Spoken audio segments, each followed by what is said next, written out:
नमस्कार सरपंच. नमस्कार.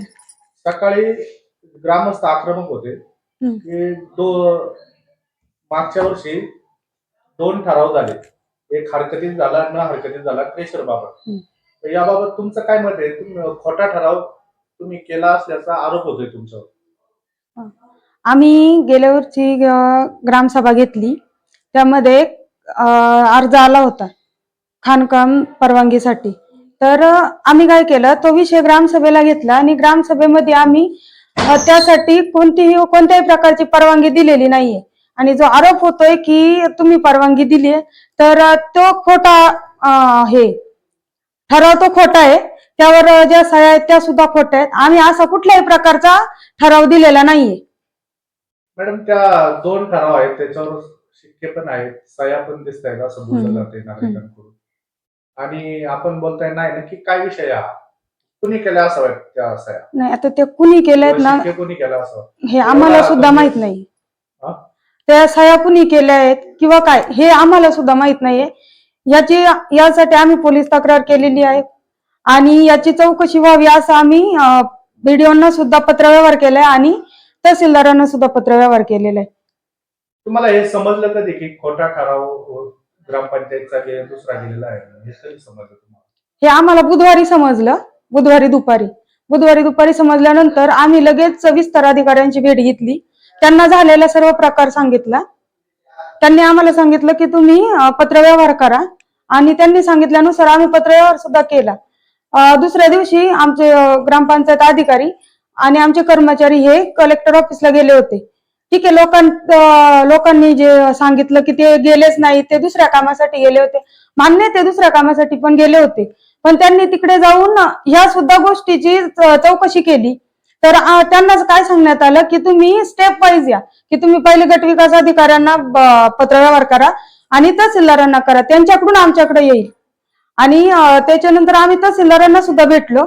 तहसीलदार साहेब काय बोलले की याची एक चौकशी समिती नेमली जाईल. चौकशी समिती नेमल्यानंतर त्याचा अहवाल तयार होईल असं आम्हाला तहसीलदार वाघ साहेब यांनी सांगितलं.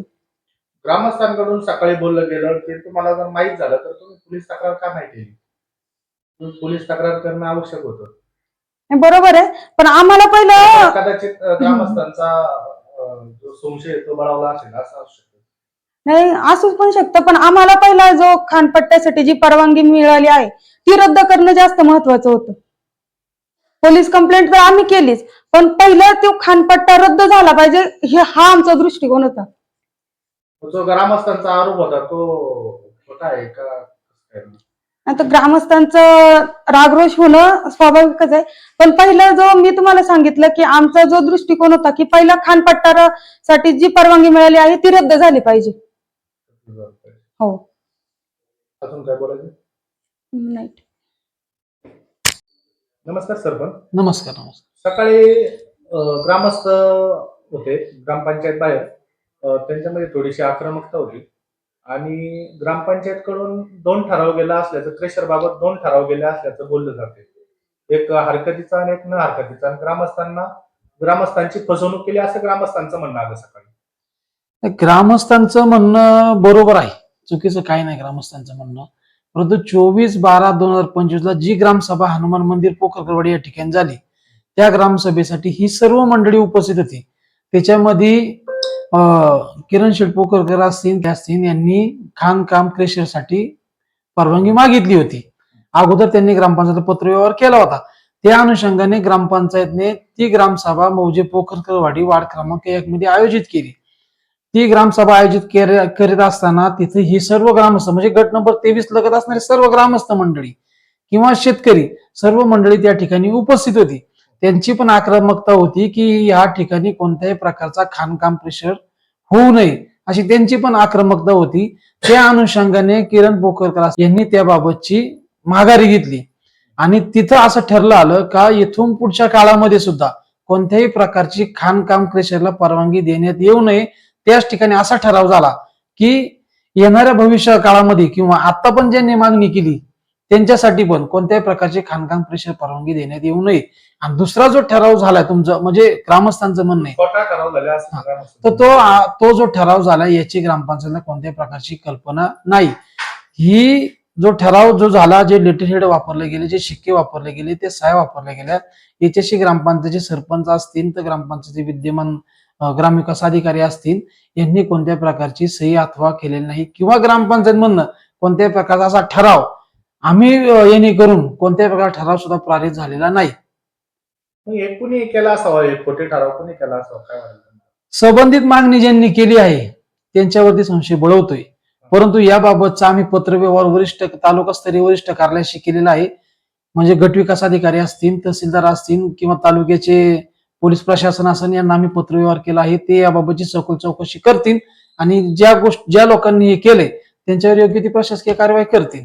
आपणाकडून पोलीस स्टेशनमध्ये तक्रार केली नाही असं ग्रामस्थांचं म्हणणं होतं सकाळी. तुम्हाला समजल्या तुम्ही पोलीस स्टेशनला तक्रार करणं गरजेचं होतं असं नागरिकांचं म्हणणं. नाही, बरोबर आहे नागरिकांचं, हे बरोबर आहे, परंतु एक प्रशासन चालत असताना प्रशासनाचा एक भाग आहे.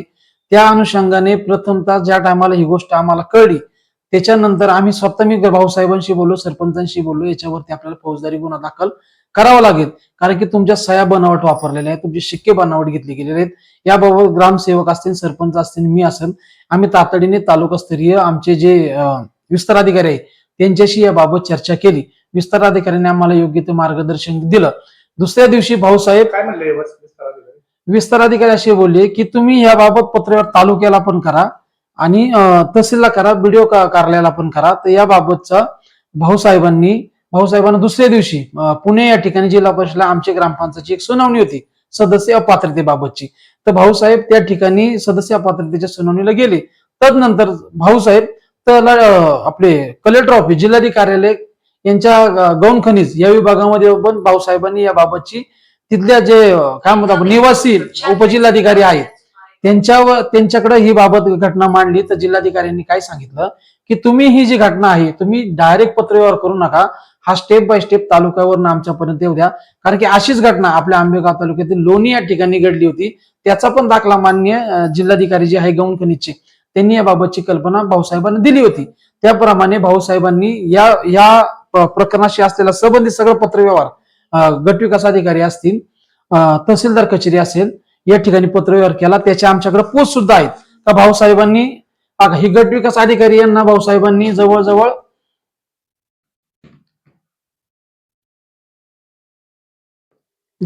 कळाल्या 14 तारखेला गटविकास अधिकाऱ्यांना केलाय आणि 13 तारखेला माननीय तहसीलदार साहेबांना पण भाऊसाहेबांनी पत्रव्यवहार केलेला आहे. त्या अनुषंगाने माननीय गटविकास अधिकारी तालुक्याचे यांनी लगेच उपमुख्य कार्यकारी अधिकारी यांना पण पत्रव्यवहार ग्रामपंचायतने केलेला आहे. त्या अनुषंगाने आम्ही पत्रव्यवहार केल्यानंतर या तालुक्याचे गटविकास अधिकारी प्रमिला वळुंज मॅडम यांनी उपमुख्य कार्यकारी अधिकारी यांना पण हा पत्रव्यवहार केला की संबंधित जो परवाना दिला गेला आहे तो संबंधित परवाना रद्द करण्यात यावा. त्या अनुषंगाने तहसीलदार साहेबांनी मान्य जिल्हाधिकारी साहेब यांना पण पत्रव्यवहार करून जो काही तुम्ही परवाना दिला आहे तो रद्द करण्यात यावा असं सुचवलेलं आहे. ह्या सगळ्या गोष्टी ग्रामपंचायत आपल्या समाजाच्या हितासाठी, जे आमचा मागासवर्गीय जो समाज आहे त्याच्या हितासाठीच ग्रामपंचायतनी हे पाऊल उचललं. ग्रामपंचायत त्यांच्या बाजूनेच आहे, पण 4-2 लोकांच्या काही गोष्टीमुळे ग्रामपंचायतचं त्यांच्यावर ग्रामपंचायत भडकवलं जाते. नाही भडकवलं जातं. आता जो प्रश्न आहे तो नागरिकांच्या दृष्टीने योग्य आहे ना?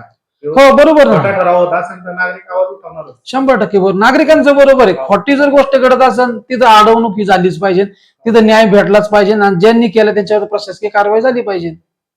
अजून काय म्हणणं आहे? आम्हाला एवढंच सांगायचंय की जो समाज आहे तिथं आपला आपण एसटी समाज जो आहे, एसटी समाज आहे तिथे जास्त करून, त्या समाजाला एकच सांगायचं आम्हाला की ग्रामपंचायत कार्यकारिणीने असा कोणत्याही प्रकारचा बनावट ठराव केलेला नाही. ग्रामपंचायत पूर्णपणे तुमच्या पाठीशी आहे. तुम्ही तुमचं हित बघणं हे ग्रामपंचायत प्रथम कर्तव्य आहे. त्यामुळे ग्रामपंचायतनी त्यांना गौण खनिज उत्खननासाठी अथवा क्रेशरसाठी 24/12/2025 नंतर कोणत्याही प्रकारचा ठराव दिलेला नाही.